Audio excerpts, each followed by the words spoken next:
আসসালামু আলাইকুম। অনেক রকমের রেসিপি আমি শেয়ার করেছি। আজ কিন্তু শেয়ার করব ভিন্ন স্বাদের ভিন্ন রকম একটা রেসিপি। অনেক রকমের বরফির রেসিপি শেয়ার করেছি, কিন্তু আজ তৈরি করে নেব চমৎকার একটা বরফির রেসিপি। সেটা হচ্ছে চিনে বাদাম দিয়ে তৈরি করে নেব বরফি। আমরা সবসময় কাজু বাদাম, পিস্তা বাদাম এই সব দিয়ে আমরা বরফি তৈরি করি, কিন্তু কখনো কি চিনে বাদাম দিয়ে বরফি তৈরি করেছেন বা খেয়েছেন? অবশ্যই কমেন্টে জানাবেন। চিনে বাদামের বরফি সত্যি অসাধারণ হয়। তাই এই রেসিপিটা ভাবলাম যে আমার প্রিয় বন্ধুদের সাথে আমি শেয়ার করি। আজকের রেসিপি অনেকেই ভালো লাগবে। যদি এই পদ্ধতিতে বানাই নেন তাহলে মাসখানিক ভালো থাকবে, 1 মাসের পর্যন্ত ভালো থাকবে।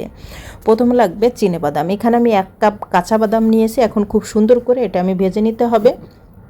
আমি মেপে নিয়েছি সব কিছু, কেন কি এখানে মাপটাই বড় ইম্পর্টেন্ট। তাহলে 1 কাপ চিনে বাদাম কয়েক মিনিট ধরে ভেজে নিব, তত সময় পর্যন্ত যত সময় গায়ে গায়ে ফাটন ধরবি আর খোসাটা একদম উঠে যাবে।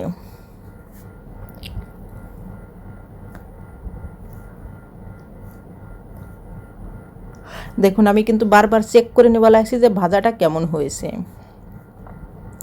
এখনই কিন্তু আরও একটু লাগবে। যত সময় দেখবেন যে যখন ভাজতে ভাজতে একদম বাদামের কালারটা কিন্তু চেঞ্জ হবে না, উপরের খোসাটা কিন্তু একদম পুড়ে যাবে। এদিকে আমার বাদাম বাঁধা হয়ে গেছে, আমি সাইডে রেখে দিলাম। দিয়ে দিলাম 1 কাপ চিনি, আর সেখানে হয়তো আমি হাফ কাপের একটু কম এখানে পানি ব্যবহার করেছি। হাফ কাপের ধরুন, একদম মাপটা বড় ইম্পর্টেন্ট। এটা জাল করে একটু শিরা আমি এক তারের মতন শিরা তৈরি করে নিতে হবে। চিনে বাদামটা কিন্তু একটু ঠান্ডা হয়ে গেছে। এখন ঠান্ডা কিন্তু সেরমটা ঠান্ডা হয় নাই, কিন্তু আমি হাত দিয়ে এটা খোসাটা উল্টার পর বলেছেন, এই জন্য একটা সুতি একটা ন্যাকড়া নিয়েছি। এটা ধরে ধরে এই খোসাটা আমি সবগুলো পরিষ্কার করে নেব।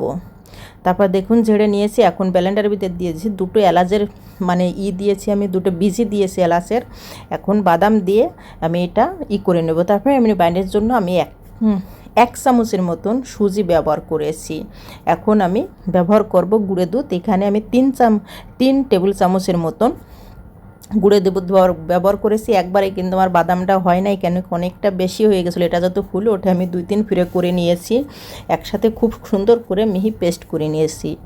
এদিকতে কিন্তু আমি একদম পারফেক্টভাবে এইটা শিরাটা করে নিয়েছিলাম। এখন যে বাদামের যে চুলাটা এই মুহূর্তে কিন্তু বন্ধ আছে, চুলাটা এই মুহূর্তে বন্ধ রেখে আমি যে বাদামের যে পেস্টটা করে নিয়েছি, এটা কিন্তু আমি এই যে চিনির শিরার সাথে একদম খুব সুন্দর করে মিক্স করে নিতে হবে, যাতে কোনো দানা দানা না থাকে।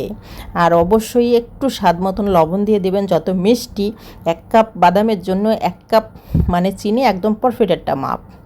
দেখুন একদম আঠালা আঠালা হয়ে গেছে।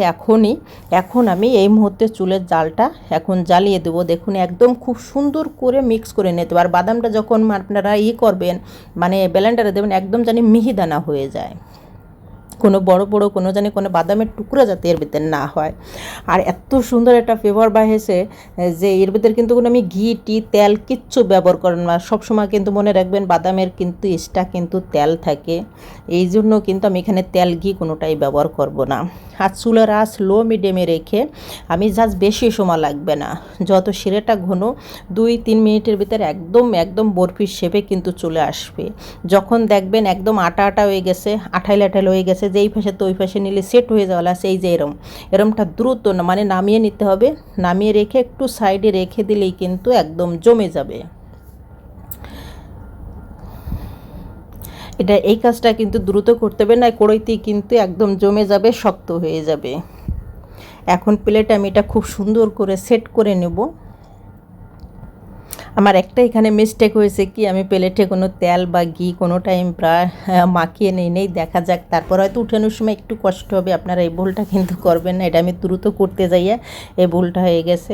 আমি উপর থেকে একটু ফ্রেশ যে নারকেলের যে গুঁড়ো দ্বারা সেটা আমি ছুটে দিলাম। এটা জাস্ট অপশন, আপনারা বাদাম দিতে পারেন, যে কোনো কিছু আপনারা পিস্তা বাদাম, কাজু বাদাম দিতে পারেন। আমি এটাই ব্যবহার করেছি। আর আপনারা চাইলে এখানে সুজিটা আপনারা স্কিপ করতে পারেন, নাও ব্যবহার করেন। দেখুন একদম শক্ত হয়ে গেছে।